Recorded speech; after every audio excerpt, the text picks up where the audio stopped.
창세기 41장. 그로부터 2년 후에 바로가 꿈을 꾸었습니다. 그가 나일 강가에 서 있었는데 아름답게 생긴 살찐 암소 7마리가 강에서 올라와 갈대풀을 뜯어먹고 있었습니다. 그 뒤에 흉측하고 마른 암소 7마리가 뒤따라 강에서 올라와 강둑에서 이 소들 옆에 서 있었습니다. 흉측하고 마른 암소들이 아름답게 생긴 살찐 암소 7마리를 잡아먹어버렸습니다. 그리고 바로가 잠에서 깨어났습니다. 바로가 다시 잠이 들어 두 번째 꿈을 꾸었습니다. 한 줄기에 토실토실한 좋은 이삭 7개가 자라고 있었습니다. 그런데 보니 마르고 동풍에 시든 이삭 7개가 싹 텄습니다. 그리고 마른 이삭들이 토실토실하고 굵은 이삭 7개를 삼켜버렸습니다. 그리고 바로가 잠에서 깨어나 보니 그것은 꿈이었습니다. 아침에 바로는 마음이 편치 않았습니다. 그가 사람을 보내 이집트의 모든 마술사들과 지혜자들을 불러들였습니다. 바로가 그들에게 자기가 꾼 꿈을 말해주었는데 그 꿈을 풀이할 수 있는 사람이 아무도 없었습니다. 그때 술 맡은 관원장이 바로에게 말했습니다. 오늘에야 제가 그동안 잊고 있었던 제 잘못이 생각났습니다. 언젠가 바로께서 종들에게 화가 나셔서 저와 빵 굽는 관원장을 경호대장의 집에 가두신 적이 있으십니다. 그때 저희가 같은 날 밤에 꿈을 꾸었는데 서로 다른 의미가 있는 꿈이었습니다. 그때 거기에 젊은 히브리 청년 하나가 저희와 함께 있었습니다. 그는 경호대장의 종이었습니다. 저희가 그에게 저희의 꿈을 이야기해 주었더니 그가 저희에게 꿈을 해석해 주었는데 각자의 꿈에 따라서 그 의미를 풀이해 주었습니다. 그리고 그가 저희들에게 해석해 준 대로 일이 이루어졌습니다. 저는 제자리로 돌아오게 됐고 빵 굽는 관원장의 목이 매달렸습니다. 바로가 사람을 보내 요셉을 불러들였습니다. 그들은 즉시 요셉을 감옥에서 데리고 나왔습니다. 그는 수염을 깎고 옷을 갈아입은 다음 바로 앞에 나갔습니다. 바로가 요셉에게 말했습니다. 내가 꿈을 꾸었는데 아무도 그것을 풀지 못했다. 내가 너에 대해 하는 말을 들어보니 너는 꿈 이야기를 들으면 풀 수 있다고 하더구나. 요셉이 바로에게 대답했습니다. 제가 아니라 하나님께서 바로께 평안한 대답을 주실 것입니다. 바로가 요셉에게 말했습니다. 꿈속에서 보니 내가 나일강 뚝에 서 있었다. 그런데 살찌고 모양새가 좋은 암소 7마리가 강에서 올라와 갈대풀을 뜯어먹고 있었다. 그 뒤를 이어 약하고 보기에 아주 흉하며 야윈 다른 소 7마리가 올라왔다. 나는 이집트 온 땅에서 그렇게 형편없는 소들을 본 적이 없다. 그런데 그 형편없고 마른 소들이 처음에 살찐 소 7마리를 잡아먹는 것이다.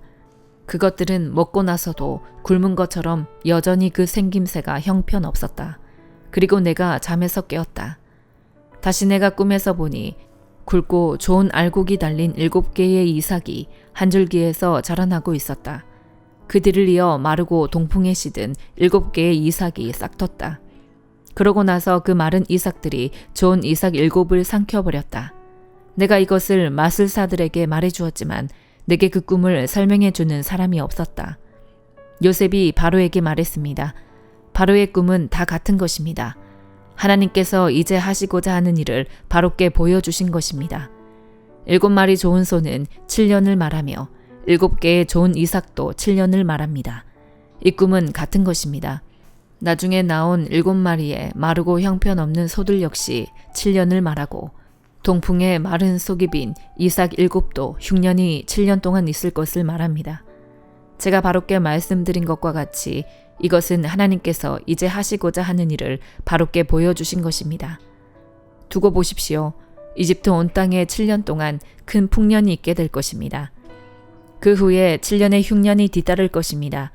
그러면 이집트의 모든 풍요로움이 잊혀지고 기근이 땅을 뒤덮을 것입니다.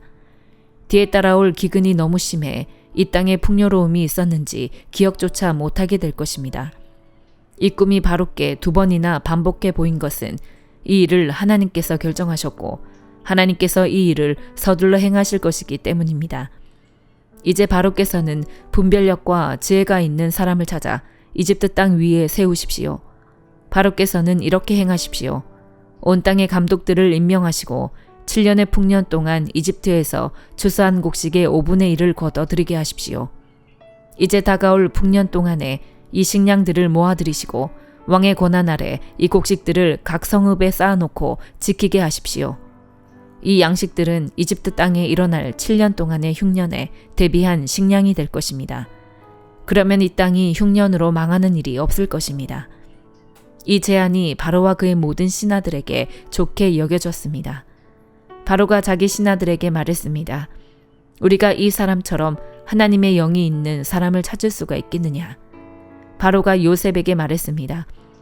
하나님께서 너에게 이 모든 것을 알려주셨으니 너만큼 분별력과 지혜가 있는 사람이 없을 것이다. 너는 내 집을 다스리도록 하여라. 내 모든 백성이 네 명령에 순종할 것이다. 내가 너보다 높은 것은 이 왕의 자리뿐이다. 바로가 요셉에게 말했습니다. 보아라, 내가 지금 너를 이집트 온 땅 위에 세우노라. 바로가 자기 손가락에서 반지를 빼 요셉의 손가락에 끼워주고 고운 삼배로 된 옷을 입히고 그 목에는 금목걸이를 걸어 주었습니다. 그는 또한 요셉을 자기의 두 번째 수레에 태웠습니다. 사람들이 요셉 앞에서 무릎 꿇고 절하라고 외쳤습니다. 이렇게 해서 바로는 요셉에게 이집트 온 땅을 맡겼습니다. 바로가 요셉에게 말했습니다. 나는 바로다.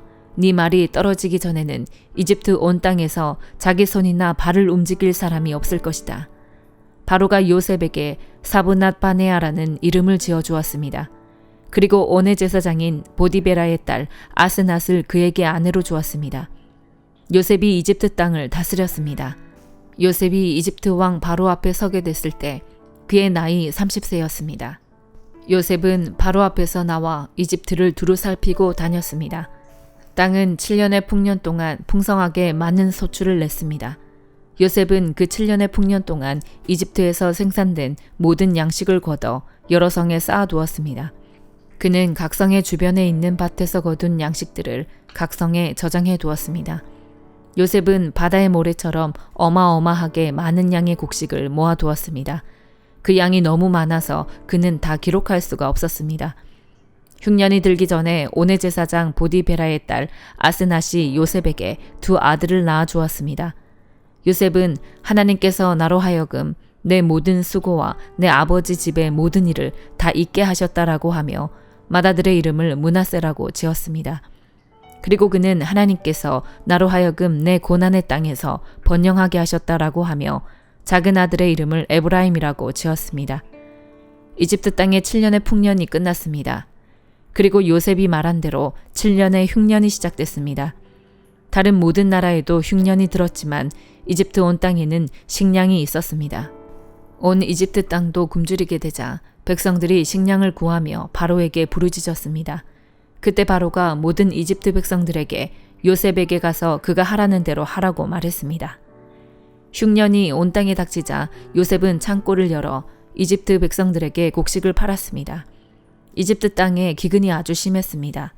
온 땅에 기근이 심했기 때문에 온 세상 사람들이 곡식을 사러 이집트에 있는 요셉에게로 왔습니다. 마가복음 11장.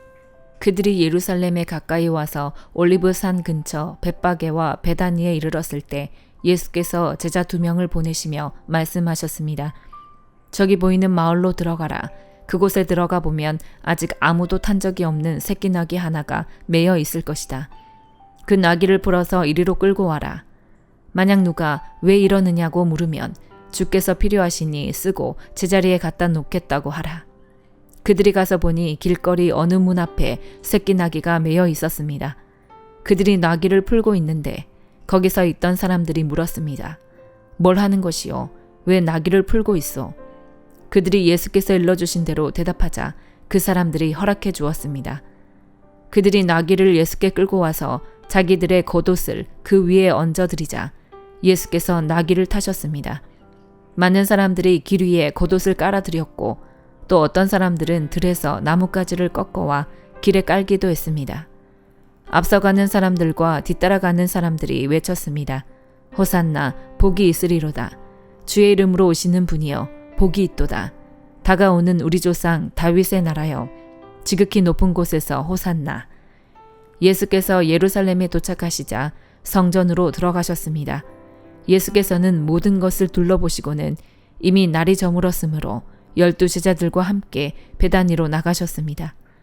이튿날 베다니를 떠나시려는데 예수께서 배가 고프셨습니다. 예수께서 멀리 잎이 무성한 무화과 나무를 보시고는 열매가 있을까 해서 가보셨습니다. 가까이 다가가 보시니 잎만 무성할 뿐 무화과 열매는 없었습니다. 무화과 철이 아니었기 때문입니다. 예수께서 그 나무에게 말씀하셨습니다. 이제부터 어느 누구도 네 열매를 따먹지 못할 것이다. 예수의 제자들도 이 말씀을 들었습니다. 예루살렘에 도착하시자마자 예수께서 성전으로 들어가 거기서 장사하던 사람들을 내쫓기 시작하셨습니다. 예수께서는 돈 받고 주는 사람들의 상과 비둘기 파는 사람들의 의자를 둘러엎으셨습니다. 그리고 어느 누구라도 장사할 물건들을 들고 성전 안으로 지나다니지 못하게 하셨습니다. 그리고 예수께서 사람들을 가르치시며 말씀하셨습니다. 내 집은 모든 민족들이 기도하는 집이라 불릴 것이다라고 성경에 기록되어 있지 않았느냐. 그런데 너희는 이곳을 강도의 소굴로 만들고 말았다. 이 말을 듣고 난 대제사장들과 율법학자들은 예수를 죽일 방도를 궁리하기 시작했습니다. 그들은 모든 사람들이 예수의 가르치심에 놀라는 것을 보고 예수를 두려워했던 것입니다. 저녁 때가 되자 예수와 제자들은 성 밖으로 나갔습니다. 이튿날 아침 예수와 제자들이 지나가다 뿌리째 말라버린 무화과 나무를 보았습니다. 베드로는 생각이 나서 예수께 말했습니다. 선생님 보십시오. 저주하셨던 무화과 나무가 말라버렸습니다. 예수께서 대답하셨습니다. 하나님을 믿어라. 내가 너희에게 진실로 말한다. 누구든지 저 산에게 들려서 바다에 빠져라 하고 마음에 의심하지 않고 말한 대로 될 줄 믿으면 그대로 이루어질 것이다. 그러므로 내가 너희에게 말한다. 무엇이든지 너희가 기도하고 간구하는 것은 이미 받은 줄로 믿으라. 그러면 너희에게 그대로 이루어질 것이다. 서서 기도할 때에 어떤 사람과 등진 일이 있다면 그 사람을 용서해 주라. 그러면 하늘에 계신 너희 아버지께서도 너희 죄를 용서해 주실 것이다. 그들이 다시 예루살렘으로 들어갔습니다. 예수께서 성전을 거닐고 계시는데 대제사장들과 율법학자들과 장로들이 다가와서 물었습니다. 당신이 무슨 권세로 이런 일을 하는 것이요? 누가 이런 권세를 주었소? 예수께서 대답하셨습니다. 나도 한 가지 물어보겠다. 대답해보라. 그러면 내가 무슨 권세로 이런 일을 행하는지 말해주겠다. 요한의 세례가 하늘로부터 왔느냐 사람으로부터 왔느냐 말해보라. 그들은 자기들끼리 의논하며 말했습니다. 만약 우리가 하늘로부터 왔다라고 하면 저 사람이 그러면 왜 요한을 믿지 않았느냐라고 할 것이다. 그렇다고 해서 사람으로부터 왔다라고 할 수도 없지 않는가. 많은 사람들이 요한을 진정한 예언자로 믿고 있었기 때문에 그들은 백성들이 두려웠던 것입니다. 그래서 그들은 예수께 잘 모르겠소라고 대답했습니다. 예수께서 말씀하셨습니다. 그렇다면 나도 무슨 권세로 이런 일을 하는지 너희에게 말하지 않겠다. 욥기 7장. 사람이 땅에서 사는 것이 고된 종살이가 아닌가. 그 삶이 품꾼의 삶과 다를 바가 무엇이겠는가.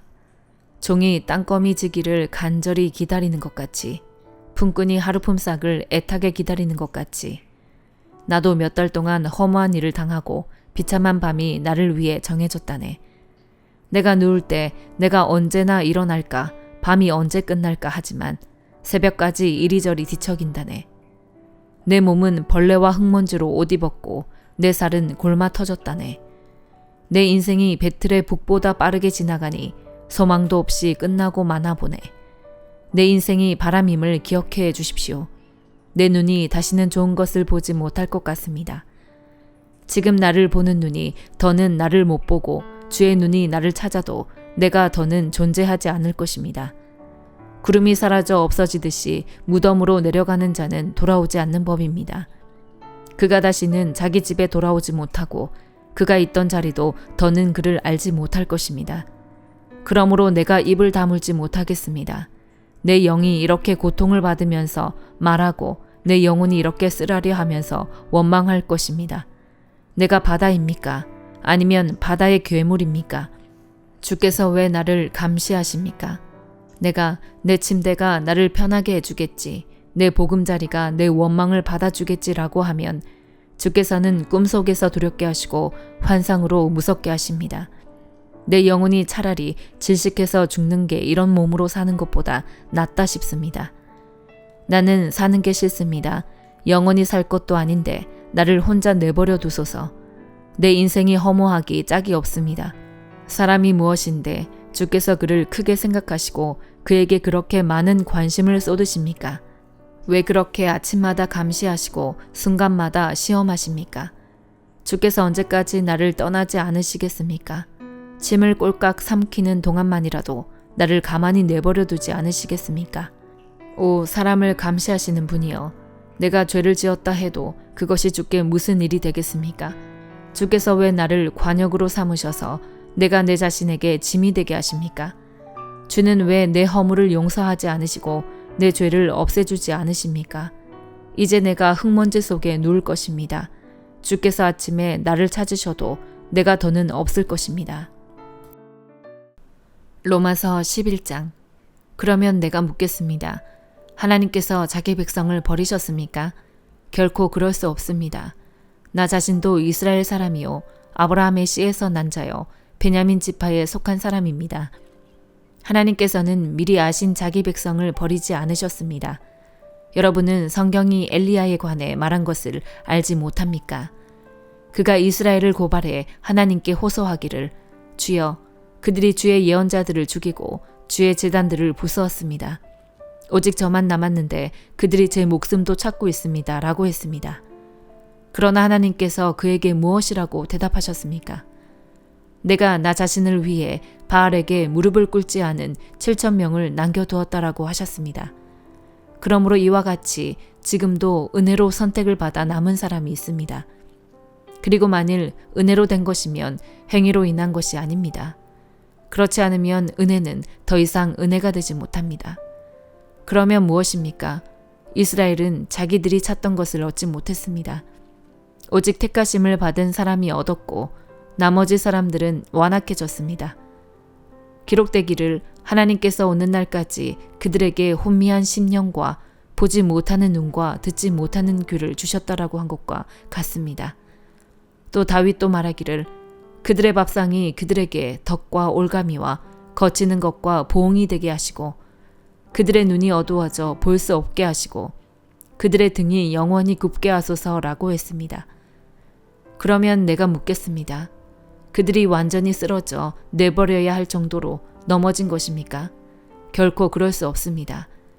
도리어 그들의 넘어짐으로 구원이 이방 사람에게 이르러 이스라엘이 시기하게 하려는 것입니다. 그들의 넘어짐이 세상의 부요함이 되고 그들의 실패가 이방 사람의 부요함이 됐다면 그들의 충만함은 얼마나 더 큰 부요함을 가져오겠습니까? 이제 내가 이방 사람인 여러분에게 말합니다. 내가 이방 사람의 사도인 만큼 나는 내 직분을 영광스럽게 여깁니다. 이는 내가 어떻게든 내 동족에게 시기심을 일으켜 그들 가운데 다만 얼마라도 구원을 받게 하려는 것입니다. 하나님께서 그들을 버리신 것이 세상의 화목이 됐다면 하나님께서 그들을 받아들이시는 것은 죽은 사람 가운데서 살아나는 것이 아니고 무엇이겠습니까? 첫 열매로 바치는 반죽 덩어리가 거룩하면 반죽 덩어리 전체도 그러하고 뿌리가 거룩하면 가지도 그러합니다. 그런데 가지들 가운데 몇 개가 부러졌는데 돌 올리브 나무인 그대가 그들 가운데 접붙임을 받아 참 올리브 나무 뿌리에 자양분을 함께 나눠 받는 사람이 됐으니 그 가지들을 향해 자랑하지 마십시오. 자랑한다 할지라도 그대가 뿌리를 지탱하는 것이 아니라 뿌리가 그대를 지탱한다는 사실을 명심하십시오. 그러면 그대는 가지들이 부러진 것은 나로 접붙임을 받게 하기 위한 것이었다라고 말할 것입니다. 그렇습니다. 그들은 믿지 않음으로 부러졌고 당신은 믿음으로 서 있습니다. 마음에 교만을 품지 말고 오히려 두려워하십시오. 하나님께서 원가지들도 아끼지 않으셨으니 그대도 아끼지 않으실 것입니다. 그러므로 하나님의 인자하심과 준엄하심을 생각해 보십시오. 넘어진 사람들에게는 준엄하심이 있으나 만일 그대가 하나님의 인자하심 안에 머무르면 그분의 인자하심이 그대에게 있을 것입니다. 그렇지 않으면 그대 역시 잘려나갈 것입니다. 또한 그들이 불신앙에 머물지 않는다면 다시 접붙임을 받을 것입니다. 하나님께서는 그들을 다시 접붙이실 수 있기 때문입니다. 그대가 본래 돌 올리브 나무에서 잘려나와 본성을 거슬러 참 올리브 나무에 접붙임을 받았다면 하물며 원가지들인 이 사람들이야 얼마나 더 쉽게 자기 올리브 나무에 접붙임을 받을 수 있겠습니까? 형제들이여, 나는 여러분이 이 비밀에 대해 알기를 바랍니다. 이것은 여러분이 스스로 지혜 있다고 생각하지 못하게 하려는 것입니다. 이 비밀은 이방 사람의 충만한 수가 들어오기까지 이스라엘 가운데 일부가 완악하게 됐다는 것입니다. 그리하여 온 이스라엘이 구원을 받게 될 것입니다. 기록되기를 구원자가 시온에서 나와 야곱에게서 경건치 않은 것을 제거하실 것이다. 이것은 그들과 맺은 내 언약이니 내가 그들의 죄를 없애버릴 때 이루어질 것이다 라고 한 것과 같습니다. 복음의 관점에서 보면 그들은 여러분으로 인해 원수가 된 사람들이지만 선택의 관점에서 보면 그들은 조상들로 인해 사랑을 받은 사람들입니다. 하나님의 은사와 부르심은 번복될 수 없습니다. 한때는 여러분이 하나님께 순종하지 않았으나 지금은 이스라엘의 불순종으로 긍휼히 여김을 받았습니다. 이와 같이 이스라엘이 지금 순종하지 않는 것은 여러분에게 베푸신 긍휼로 이제 그들도 긍휼히 여기심을 받게 하려는 것입니다. 하나님께서 모든 사람을 불순종 가운데 가두신 것은 모든 사람에게 긍휼을 베푸시기 위함입니다. 깊도다 하나님의 부여와 지혜와 지식이여, 그분의 판단은 헤아릴 수 없으며 그분의 길은 찾아낼 수 없도다. 누가 주의 마음을 알았는가? 누가 주의 조언자가 됐는가? 누가 주께 먼저 드려 주의 보상을 받겠는가? 만물이 그분에게서 나오고 그분으로 인해 있고 그분에게로 돌아갑니다. 그분에게 영광이 영원토록 있기를 빕니다. 아멘.